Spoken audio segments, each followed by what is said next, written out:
Selamat berjumpa kepada para mahasiswa sekalian.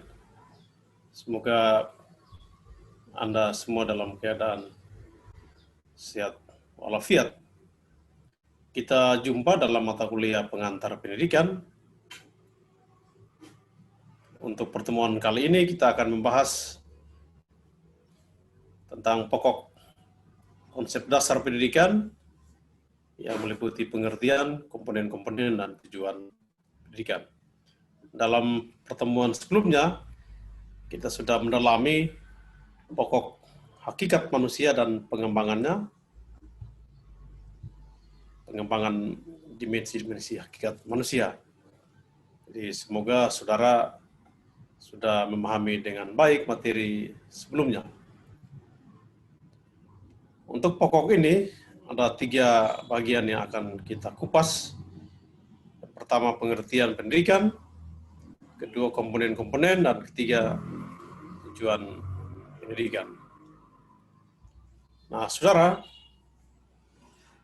Anda sadar atau tidak sadar, tapi saya kira Anda sadar ya, saat ini Anda sudah terlibat dalam satu proses pendidikan, ya.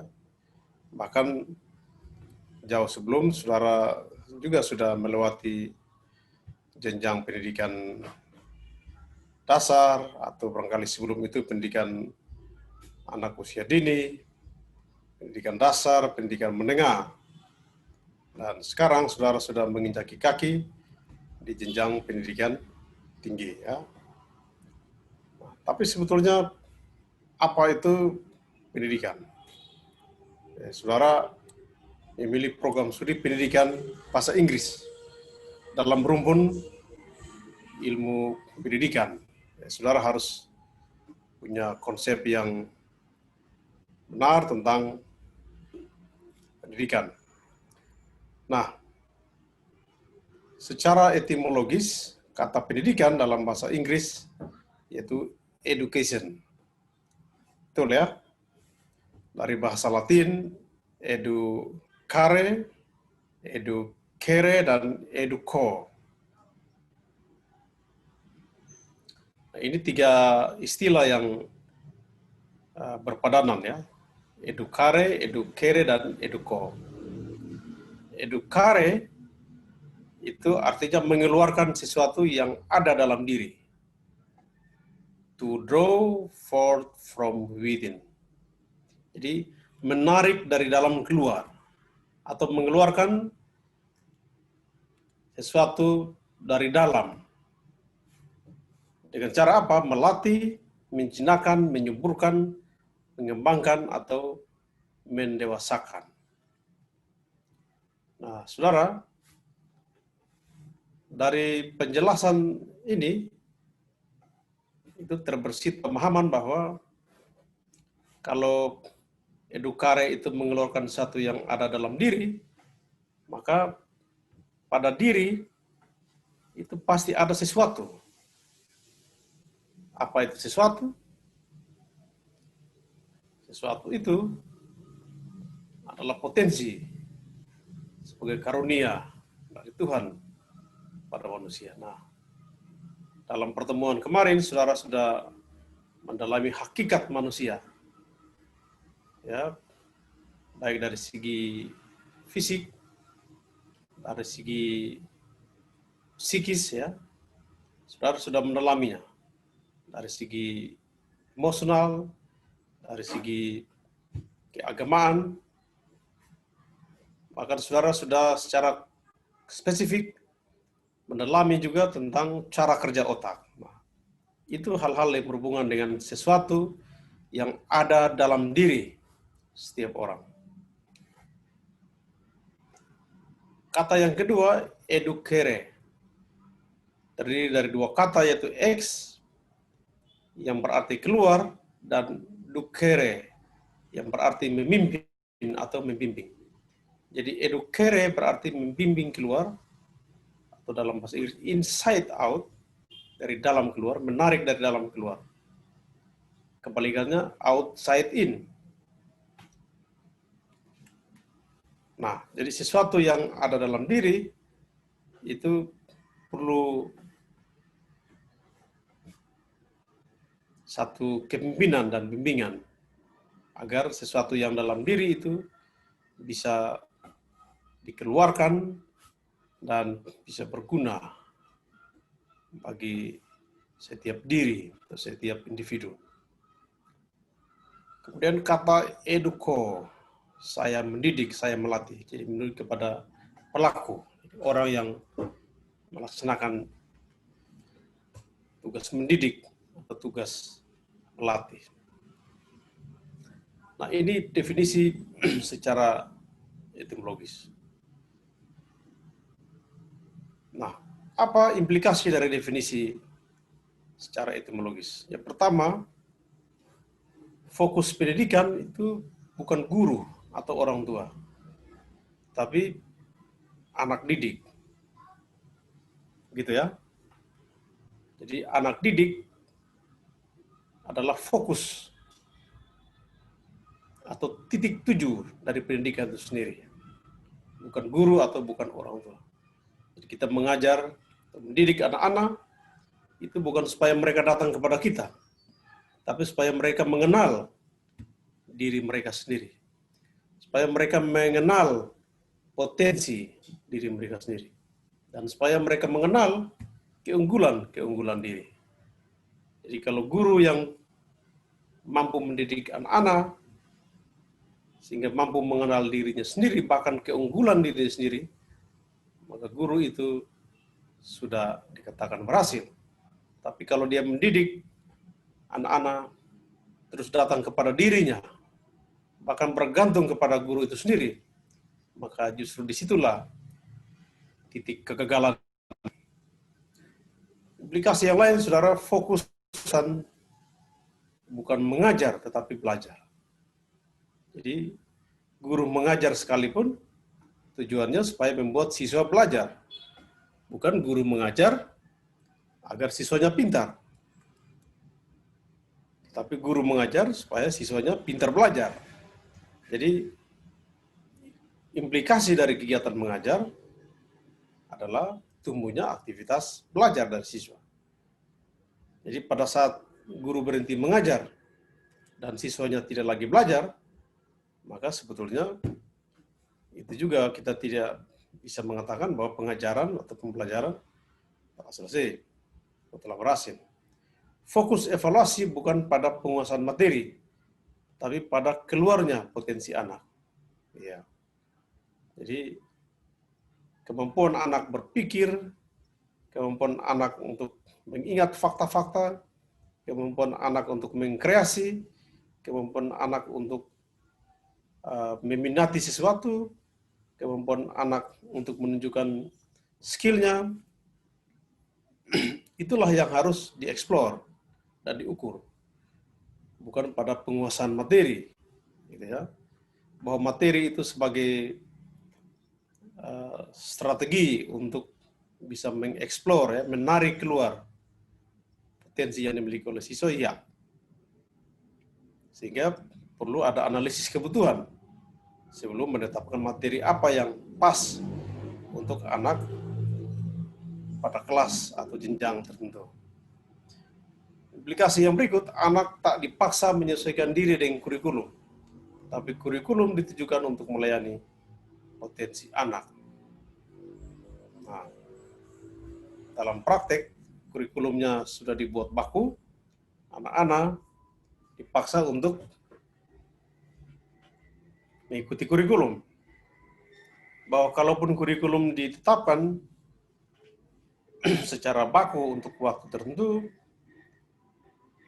ya, akan tetapi harus itu didasarkan pada analisis kebutuhan anak. Tentu dengan memperhatikan perkembangan usia, juga jenjang pendidikan dari seorang anak. Arah kegiatan pembelajaran bukan top down, tetapi bottom up. Jadi bukan dari atas ke bawah, dari guru ke siswa, tapi harus dari siswa ke guru. Jadi menggali, ya, mendorong agar terjadi partisipasi aktif dari siswa.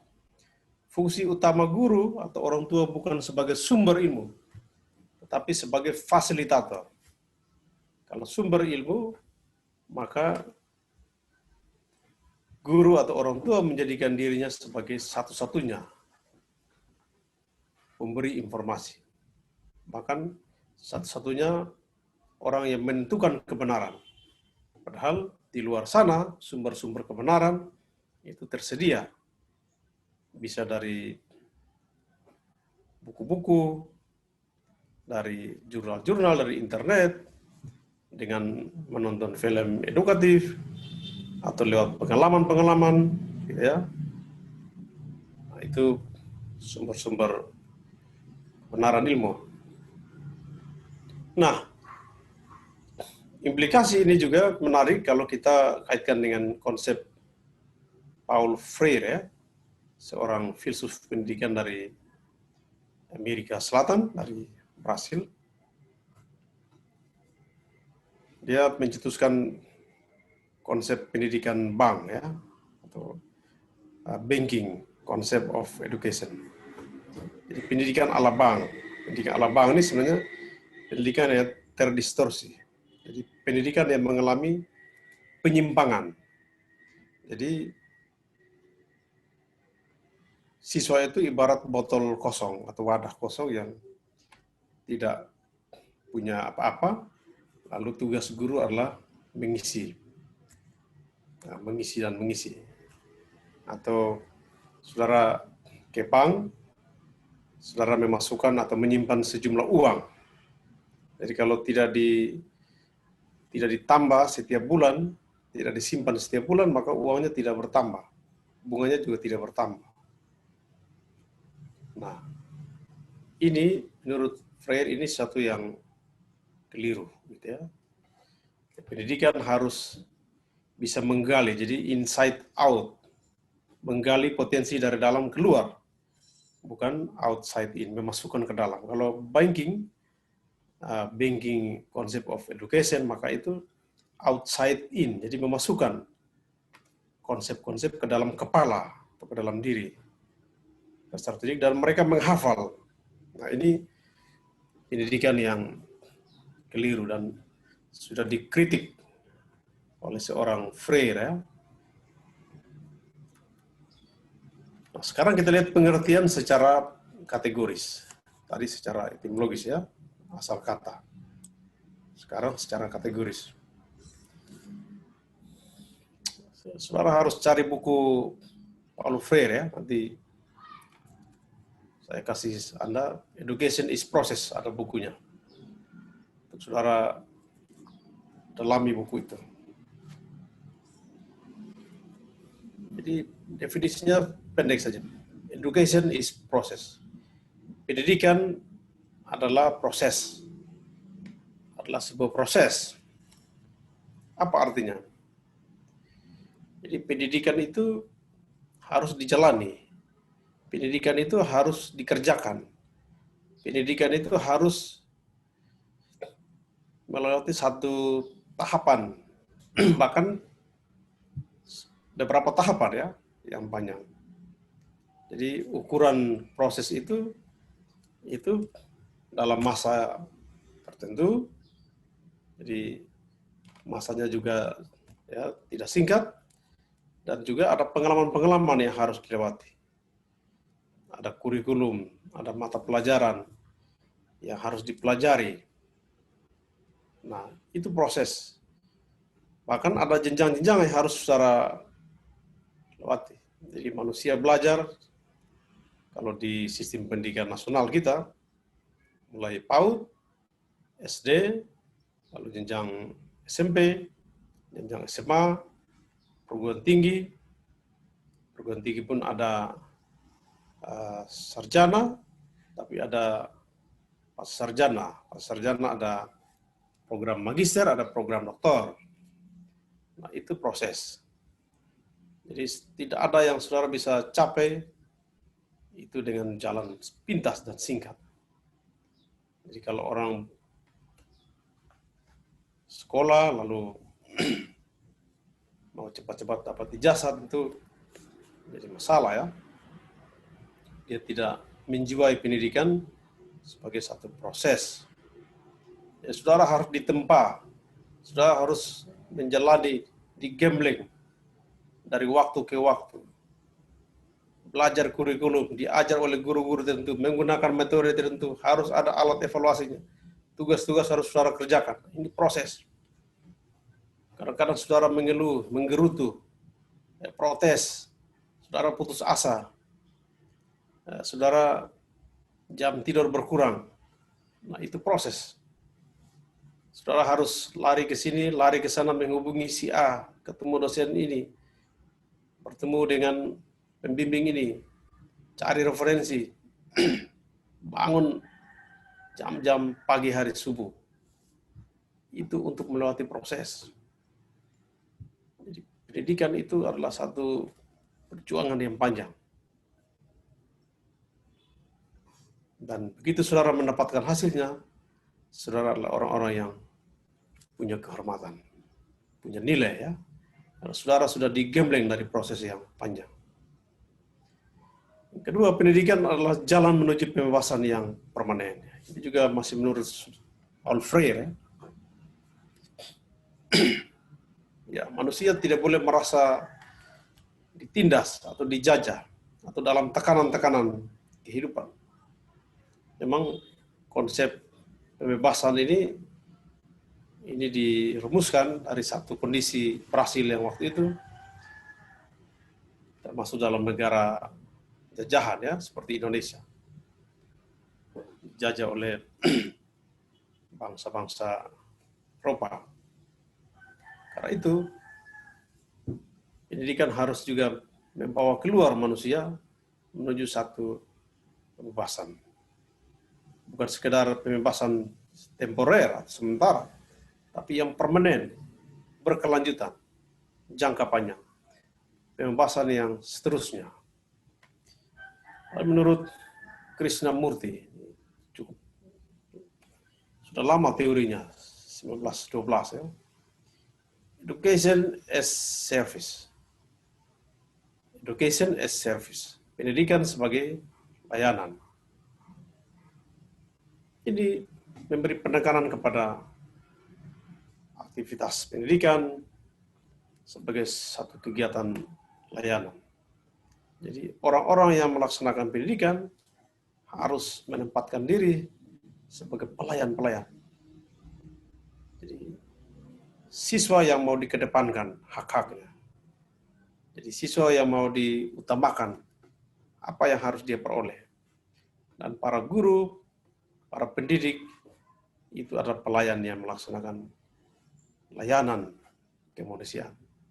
Jadi memberi pencerahan, membimbing, mendidik, melatih, mengarahkan, mendorong, memotivasi, memfasilitasi.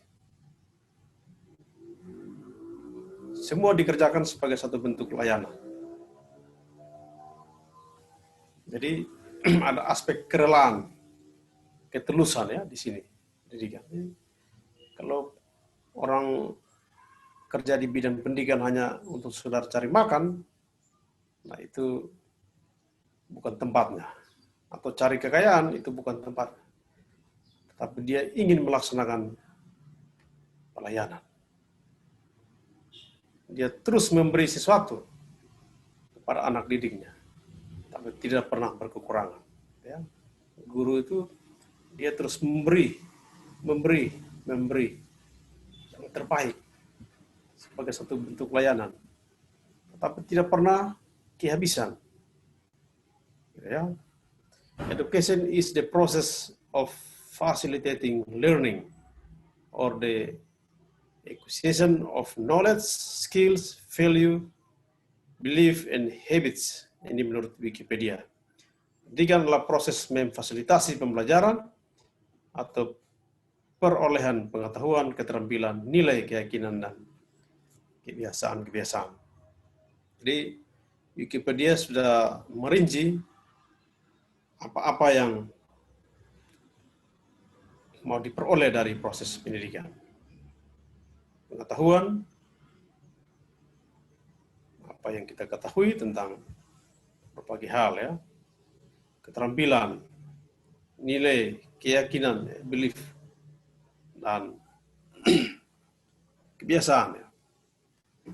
Kalau orang sudah sampai pada tingkat kebiasaan, artinya punya kebiasaan-kebiasaan yang baik, maka dia sudah mencapai tujuan pendidikan yang sesungguhnya. Punya nilai dalam hidup. Education is the manifestation of divine perfection which already exists in man. Ini menurut Swami Vivekananda. Pendidikan adalah perwujudan dari kesempurnaan ketuhanan yang sudah ada dalam diri manusia. Jadi kalau kita dididik atau kita mengenyam pendidikan, maka sebenarnya kita berproses untuk mencapai kesempurnaan, ya, sebagaimana yang Tuhan kehendaki. Dan itu sudah ada dalam diri manusia. Potensi itu sudah ada. Tugas manusia adalah membuat diri untuk mencapai kesempurnaan seperti Tuhan. Ya, jadi sifat-sifat keilahian Allah, keilahian Tuhan harus tergambar pada diri manusia melalui proses pendidikan. Jadi sifat-sifat Allah yang baik, ya tentu sifat Allah baik, ya. Sifat-sifat Allah itu harus tercermin juga dalam perilaku dan sifat-sifat manusia. Jadi panjang sabar, ya, murah hati, kebaikan, Allah yang kreatif. Nah, jadi semua yang agung itu harus diraih oleh manusia melalui satu proses pendidikan. Pendidikan membuat manusia untuk meraih keagungan, kemuliaan dalam hidup. Orang berpendidikan itu orang punya kehormatan, punya kemuliaan. Kenapa? Pada dirinya itu ada potensi menjadi sempurna dan itu ditaruh oleh Tuhan pada diri manusia. Pendidikan adalah proses trikutub di mana ada seorang guru, aktivitas mengajar dan lingkungan sosial, dan ada reaksi satu sama lain. Ya. Ada guru, juga ada proses mengajar dan ada lingkungan sekitarnya, juga ada interaksi. Ya.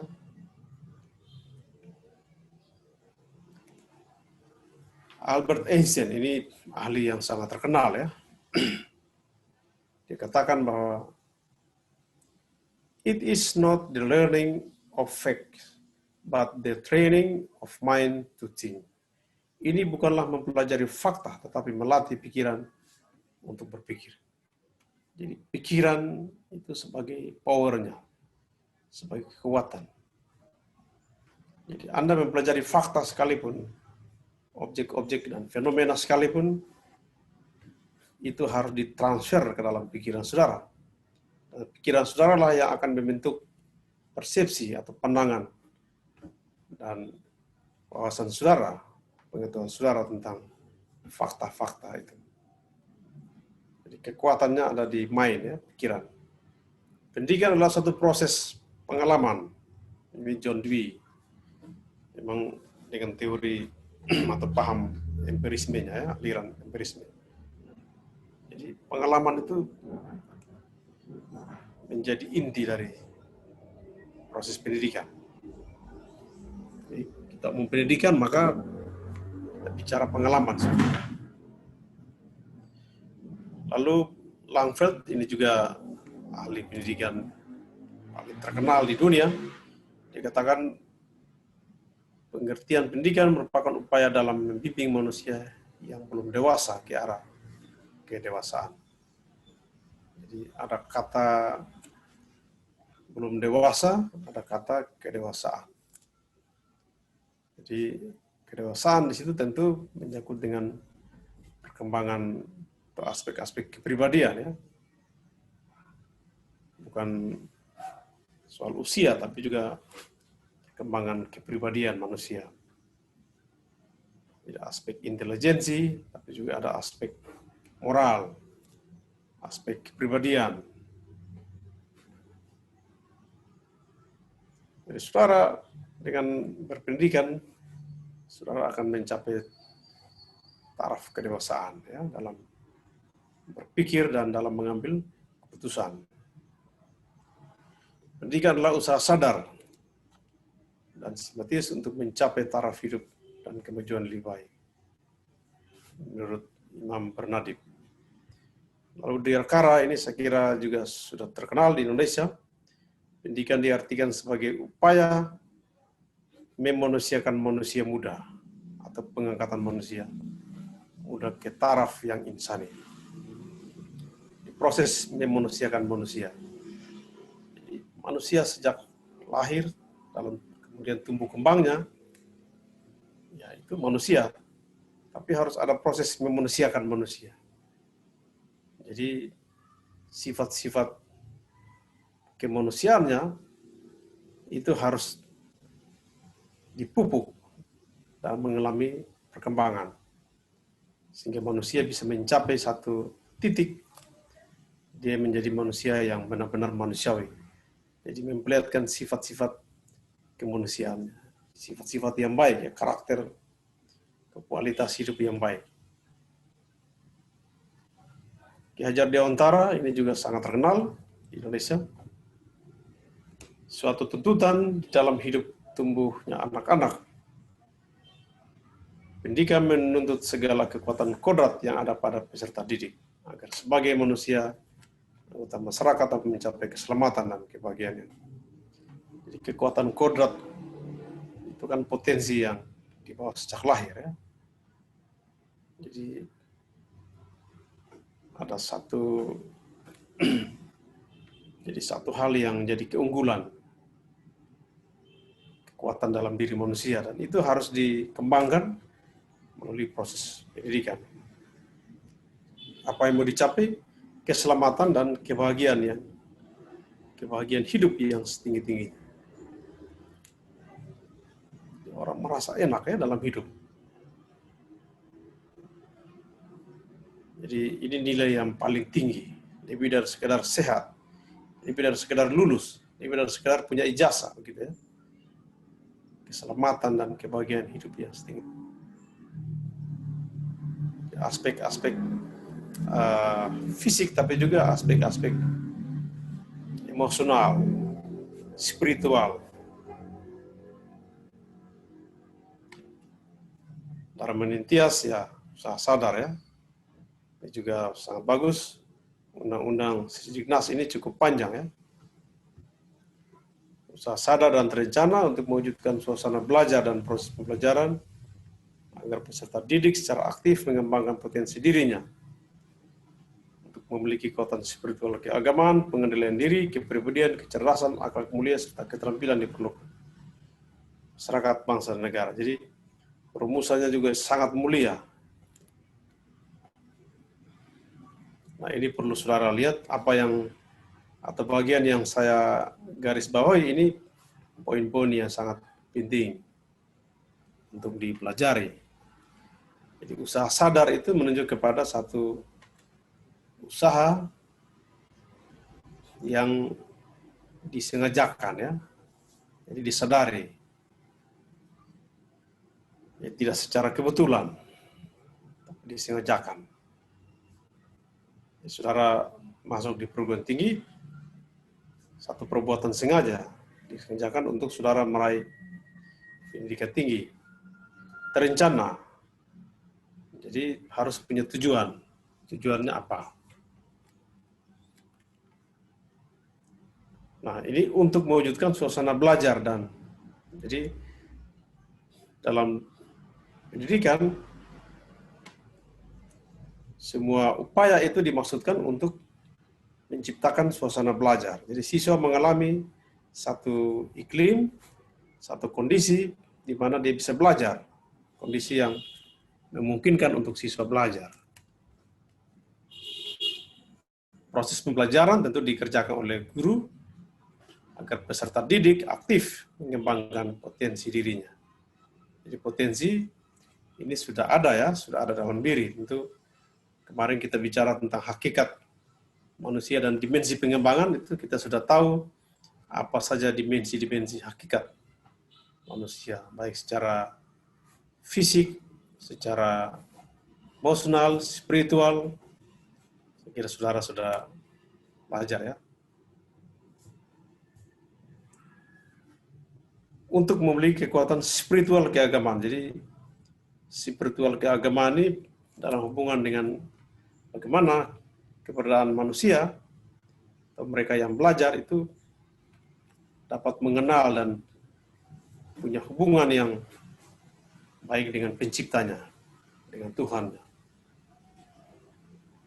Pengendalian diri dalam berbagai situasi perlu ada kemampuan untuk mengendalikan diri, untuk mencegah perbuatan yang buruk atau yang melanggar norma. Aspek kepribadian juga. Ini kepribadian juga mengalami tumbuh kembang, ada tahap-tahap perkembangan kepribadian. Kecerdasan, aspek akademik, tapi juga non-akademik. Kalau teori kecerdasan jamak menurut Gardner itu banyak ya, ada 9. Akhlak mulia, ini ada hubungan dengan aspek moral ya, serta keterampilan diperlukan dalam diri ini. Keterampilan berhubungan dengan kemampuan apa yang bisa membuat seorang survive, seorang bisa hidup, dia bekerja di lapangan kehidupan. Kalau saudara nanti instruksi jadi guru, maka saudara harus bisa mengajar, keterampilan. Bisa memilih metode, media, alat-alat pembelajaran yang tepat misalnya, itu keterampilan. Tidak saja bagi dirinya, masyarakat, bangsa, dan negara. Jadi harus bisa menjadi warga negara yang baik, warga masyarakat atau warga bangsa. Nah, ini definisi yang saya rumuskan sendiri. Pendidikanlah proses mengembangkan akal budi manusia ke taraf insani. Jadi pendidikan adalah proses, sudah ya. Lalu mengembangkan akal budi. Jadi sebenarnya semua potensi manusia itu berpusat pada akal budi. Jadi manusia sebagai makhluk Homo sapiens ya, sebagai makhluk yang berpikir. Jadi apa yang saudara tahu atau yang saudara pahami dan yang saudara kerjakan, termasuk aktivitas fisik sekalipun, itu dikendalikan oleh akal budi.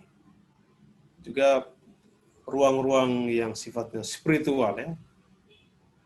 Jadi ada bagian-bagian otak tertentu yang itu bekerja untuk mengaktifkan ruang-ruang spiritual. Jadi semua dikendalikan dari otak. Nah, kalau otak ini bisa dikembangkan lewat proses pendidikan dan bisa pada taraf yang maksimal, maka manusia bisa sampai pada taraf atau tingkatan insani. Jadi menjadi manusia yang manusiawi. Jadi sisi-sisi kebaikan, sisi-sisi kemuliaan itu nampak dalam diri manusia. Dia menjadi orang yang bijaksana, tidak saja pintar, tapi juga baik. Tidak saja profesional, tapi juga baik. Bijaksana, ya, punya hikmat.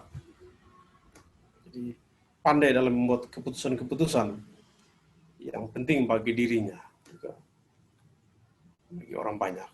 Nah, ini rumusan yang sangat pendek ya.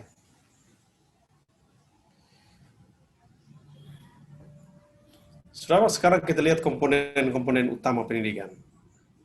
Ada banyak, tapi yang utama ini sekitar 4. Pendidik, naradidik, proses mendidik, lingkungan pendidikan. Pendidik itu mereka yang sudah dewasa, sudah punya pengalaman. Sekurang-kurangnya sudah punya pengalaman. Kalau dalam pendidikan formal tentu mereka yang berasal dari pendidikan tertentu, latar belakang atau jalur pendidikan tertentu. Sekarang ditambah lagi dengan ya harus menyandang profesional, guru atau dosen profesional, punya sertifikasi, misalnya ikuti program sertifikasi, baru disebut dosen atau guru profesional. Nara didik ini mereka yang belum dewasa, anak-anak, para siswa, mahasiswa. Mereka juga punya potensi, ya. Sebagaimana manusia umumnya punya potensi alamiah, tapi juga potensi yang sifatnya skolastik. Jadi dibentuk dari pengalaman belajar sebelumnya di jenjang pendidikan sebelumnya. Ada proses mendidik, ada kegiatan pendidikan di sini untuk menggali potensi nara didik, mengeksplor, menarik keluar potensi-potensi alamiah, mencapai kompetensi-kompetensi tertentu. Lalu ada lingkungan pendidikan, jadi sekolah, ada keluarga, masyarakat, ini lingkungan pendidikan dengan beragam faktor yang menyertainya, gitu ya. Nah, di lingkungan pendidikan khusus di sekolah tentu ada banyak faktor di situ, ya. Ada faktor kurikulumnya, ada juga sarana prasarananya, ada pembiayaannya, gitu ya, ada kepemimpinan di situ, ada manajemen di situ. Jadi beragam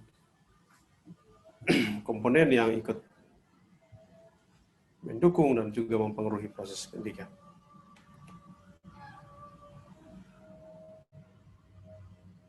Unsur-unsur yang perlu diperhatikan dalam pendidikan. Tadi unsur-unsur utama, ya.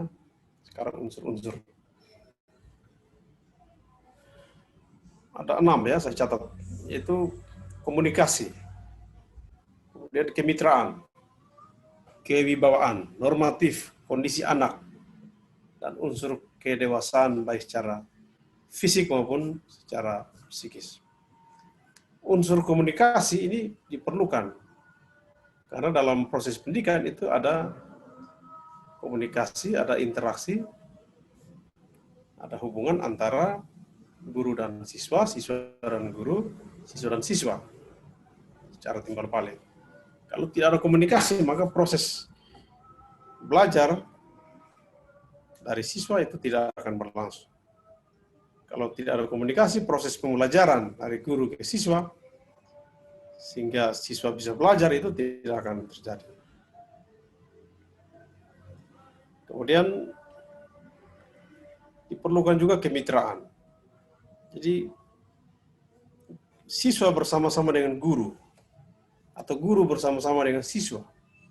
Jadi bisa guru mengajar untuk dirinya sendiri, atau siswa belajar hanya dengan dirinya sendiri. Dia harus dibantu, karena dari segi pengalaman, dari segi kematangan dia belum dewasa. Dia perlu dibimbing atau dididik, dibantu, difasilitasi oleh orang yang lebih dewasa, yaitu gurunya. Antara guru dan siswa ini rekan seperjalanan, ya, mitra siara, teman seperjalanan yang bersama-sama pergi ke satu tujuan, apa itu? Mencari kebenaran. Mau mencari kebenaran secara bersama-sama. Jadi bukan guru duluan, siswa dari belakang. Atau siswanya duluan, gurunya dari belakang. Tapi bersama-sama, mitra. Lalu kewibawaan. Nah, guru, karena dia seorang yang punya pengalaman, orang yang sudah dewasa, baik secara fisik maupun secara psikis, maka harus punya wibawa. Karena hanya dengan wibawa, saudara bisa meyakinkan para siswa. Para guru bisa meyakinkan para siswa. Dosen bisa meyakinkan mahasiswanya. Jadi wibawa itu berhubungan dengan pengaruh. Kalau saudara tidak punya pengaruh, ya nanti dianggap remeh, tidak dihargai. Jadi pengaruh itu sebenarnya sudah didapatkan guru dari jabatan gurunya itu. Ditambah lagi dengan kompetensi, ditambah lagi dengan cara membimbingnya, cara memimpin siswa, cara mendidik, saudara akan dihargai, dihormati. Normatif. Jadi ada hal-hal yang ini disepakati atau menjadi kebiasaan, tetapi itu mengikat. Jadi masuk sekolah jam berapa, keluar jam berapa, saudara diwajibkan untuk harus menggunakan seragam setiap hari, ingat kewajiban membayar biaya pendidikan selain menuntut hak. Lalu saudara harus menempuh pengalaman belajar selama 1 semester, 1 tahun ajaran, baru bisa ke kelas berikutnya. 3 tahun setelah saudara di SMP, saudara baru bisa naik ke SMA. Nah, ini hal-hal yang normatif, harus diikuti. Tidak ada orang yang lulus tanpa belajar, harus belajar. Ya. Ini sudah menjadi normatif. Kalau saudara tidak pernah belajar, tidak pernah masuk kelas, tiba-tiba lulus, nah itu jadi problem. Lalu kondisi anak. Nah, ini anak kan datang dari berbagai latar belakang yang sangat variatif. Apakah itu dari segi ekonomi, dari segi sosial budaya. Karena itu guru harus memahami kondisi anak. Latar belakang sosial budayanya, ekonominya, kebiasaan-kebiasaannya, pengetahuan awalnya, kemampuan berpikirnya, minatnya, sikapnya, kecenderungan berkelompoknya, motivasinya. Nah, ini perlu diperhatikan. Lalu unsur yang terakhir adalah kedewasaan. Jadi orang belajar untuk mencapai kedewasaan. Ya. Kalau tanda-tanda kedewasaan itu tidak nampak, maka belajar yang dijalani itu ya itu perlu dikoreksi lagi. Jadi anak-anak harus mencapai taraf kedewasaan baik secara fisik maupun psikis. Fisik ya tidak saja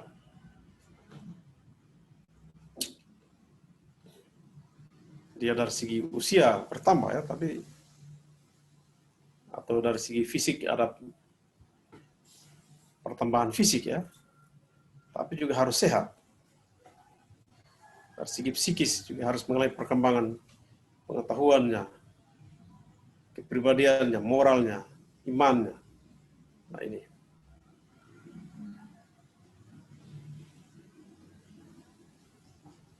Alat-alat pendidikan perlu saudara tahu juga ya.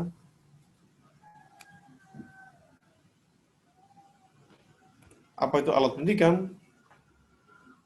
Nah, menurut Indra Kusuma, alat-alat pendidikan adalah suatu tindakan atau situasi yang sengaja diadakan untuk tercapainya suatu tujuan pendidikan tertentu. Ada 2 ya, dia bagi, yaitu preventif dalam bentuk tata tertib, anjuran dan perintah, larangan dan paksaan. Jadi tata tertib itu memang sifatnya seperti itu, anjuran, perintah, larangan, paksaan. Representatif, kuratif, korektif. Jadi pemberitahuan, teguran, hukuman, dan penjara. Jadi ini dapat digunakan oleh guru, saudara, untuk mengubah perilaku siswa supaya bisa mencapai satu taraf kematangan atau kedewasaan. Ya, saudara harus bikin aturan, menganjurkan siswa, dia larang, memberi larangan, perintah, kalau melawan ditegur, dikasih hukuman, ganjaran. Itu alat-alat pendidikan supaya bisa mengubah. Kalau berbuat baik dan tidak baik, ya, tidak ada alat pendidikan yang diberikan maka siswa tidak bisa membedakan mana perbuatan dianggap baik dan mana yang tidak baik.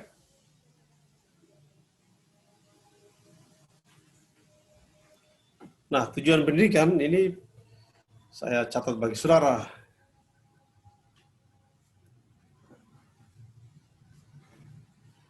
Menurut Oscar Wilde, dia katakan bahwa tujuan pendidikan itu adalah belajar, bukan mengajar. Sederhana ya.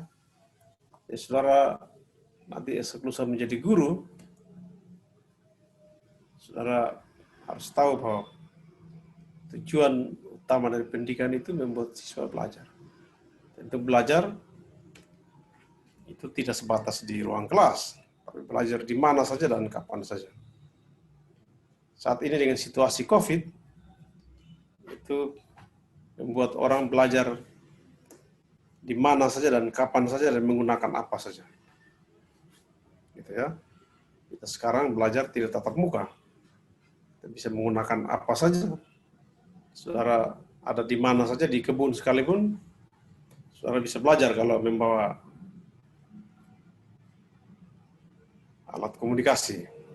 Supaya saudara terhubung dengan kelas, terhubung dengan rekan-rekan yang lain. Jadi bukan pengajaran. Gitu ya. Jadi belajar, tapi bukan pengajaran, bukan mengajar.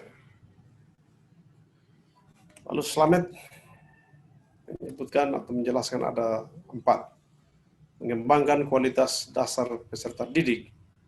Kualitas dasar itu dicatat daya fisik, daya pikir, dan daya hati. Lalu mengembangkan kualitas instrumental, penguasaan ilmu, teknologi, seni, dan olahraga. Jati diri sebagai warga bangsa, ini jiwa keindonesiaan, nasionalismenya, ini perlu.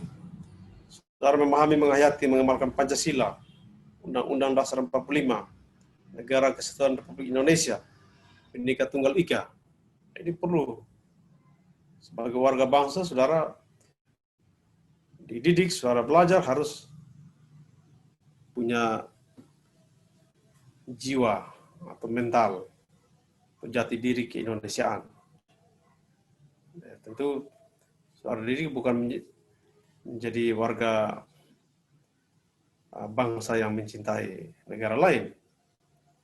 Itu tidak. Yang terakhir, mengembangkan kualitas global, SDM, teknologi, manajemen, kepemimpinan, dan kewirausahaan. Ini tuntutan-tuntutan global yang saudara harus penuhi supaya di masa depan saudara bisa bekerja di mana saja. Tidak saja di dalam negeri, di luar negeri bisa. Karena saudara bisa memenuhi tuntutan global ini.